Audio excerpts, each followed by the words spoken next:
Halo, assalamualaikum warahmatullahi wabarakatuh. Berjumpa lagi dengan Bu Guru Riana.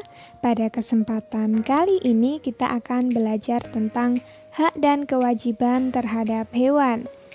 Nah, ini merupakan materi PPKN KD 3.2 mengidentifikasi pelaksanaan kewajiban dan hak sebagai warga masyarakat dalam kehidupan sehari-hari. Oke.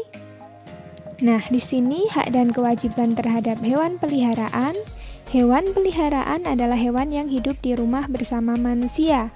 Hewan peliharaan contohnya adalah kucing, marmut, kelinci, ayam, burung, dan lain-lain. Apabila kita memiliki hewan peliharaan, maka kita harus bertanggung jawab terhadap hewan tersebut. Contohnya seperti harus memberi makan, seperti itu.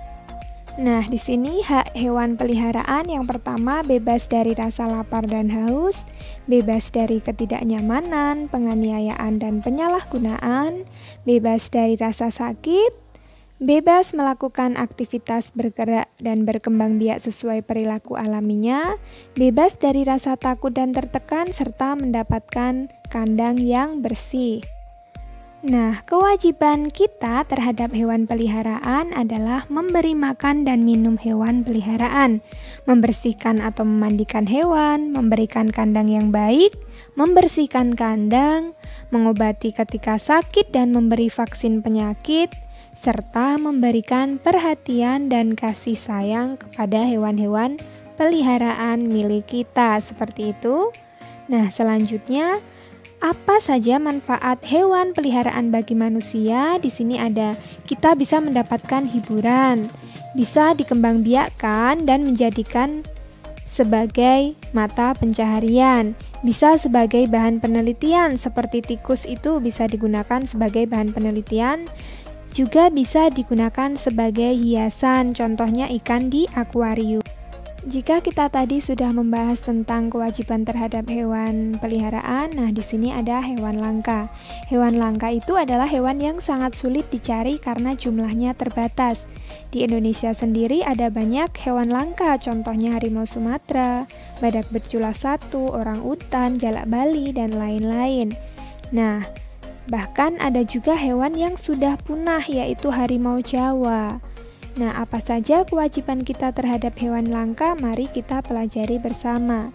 Di sini kewajiban kita yang pertama adalah tidak melakukan perburuan, memberikan edukasi kepada masyarakat akan pentingnya kelestarian hewan langka untuk tetap hidup di habitatnya, membuat tempat penangkaran bagi hewan langka, mendukung setiap aktivitas pelestarian binatang, tidak menebang dan membakar hutan yang merupakan habitat asli hewan, membuat cagar alam, suaka marga satwa maupun kebun binatang untuk melindungi hewan serta edukasi bagi masyarakat, serta mulai menggunakan kulit sintesis sebagai pengganti kulit hewan yang kita buru di hutan. Upaya pelestarian hewan langka di Indonesia.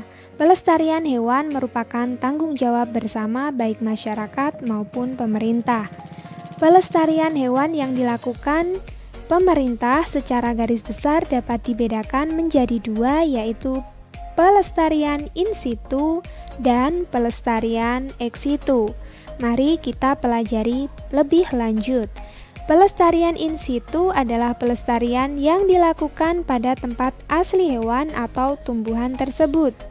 Yang pertama adalah cagar alam, kawasan suaka alam yang memiliki kekhasan tumbuhan, satwa maupun ekosistem tertentu yang dilindungi dan perkembangannya terjadi secara alami. Suaka marga satwa itu kawasan suaka alam yang memiliki kekhasan, keanekaragaman, dan keunikan jenis hewan dan menjaga habitat aslinya. Serta Taman Nasional itu kawasan pelestarian alam untuk ilmu pengetahuan dan pariwisata. Suaka marga satwa dan taman nasional yang ada di Indonesia. Yang pertama, Taman Nasional Gunung Leuser di Aceh. Ini melindungi gajah, badak Sumatera, dan lain-lain. Yang kedua, Suaka Marga Satwa Baluran di Banyuwangi, Jawa Timur, melindungi badak, banteng, dan lain sebagainya.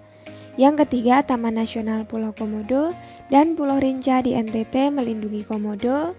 Taman Nasional Tanjung Puting di Kalimantan Tengah itu terkenal melindungi orang utan. Taman Nasional Waikambas terkenal dengan melindungi gajah Sumatera. Taman Nasional Wasur di Papua itu melindungi kanguru dan cendrawasih. Yang ketujuh, Taman Nasional Ujung Kulon di Banten itu terkenal melindungi badak bercula 1. Suaka Margasatwa Buton Utara di Sulawesi Tenggara melindungi anoa, kuskus, dan burung maleo. Danau Pulau Besar di Riau melindungi ikan arwana. Yang ke-10, Suaka Margasatwa Gunung Tambora di NTB melindungi burung kakak tua jambul kuning, burung beo, dan burung camar. Seperti itu ya. Pelestarian ex situ yaitu adalah pelestarian yang dilakukan di luar tempat tinggalnya. Cara yang bisa dilakukan adalah dengan rehabilitasi, penangkaran, dan pembiakan. Nah, contohnya ada kebun botani, yaitu suatu lahan yang ditanami berbagai jenis tumbuhan yang digunakan sebagai keperluan koleksi dan penelitian di luar habitatnya. Yang kedua, taman safari, itu tempat wisata berwawasan lingkungan yang berorientasi pada habitat satwa di alam bebas, contohnya di Cisarua, Bogor. Yang ketiga, kebun binatang, itu tempat hewan dipelihara dalam lingkungan buatan dan ditujukan untuk tempat pendidikan, penelitian, dan konservasi hewan yang terancam punah. Yang keempat itu penangkaran, itu adalah upaya memperbanyak dengan pembiakan dan pembesaran tumbuhan atau satwa liar dengan tetap mempertahankan keaslian jenisnya, seperti itu. Nah, kalian tentu saja pernah ke kebun binatang atau taman safari ya. Oke, kita bisa lanjut ke materi berikutnya. Nah, ini manfaat melindungi hewan langka. Manfaat yang pertama yaitu menjaga keseimbangan ekosistem sehingga kehidupan berjalan baik dan kebutuhan makhluk hidup tercukupi. Yang kedua, melestarikan keanekaragaman hayati yang bermanfaat bagi perkembangan ilmu pengetahuan dan masyarakat. Yang ketiga, memenuhi kebutuhan masyarakat, khususnya kebutuhan bahan pangan dan obat-obatan. Dan yang keempat, sebagai sarana edukasi dan rekreasi, misalnya taman safari dan kebun binatang. Nah, tentu anak-anak semua di rumah pernah ke kebun binatang maupun taman safari. Nah, ini yang dapat kita pelajari hari ini. Terima kasih telah menyaksikan video ini. Jangan lupa subscribe, like, dan share ya. Assalamualaikum warahmatullahi wabarakatuh.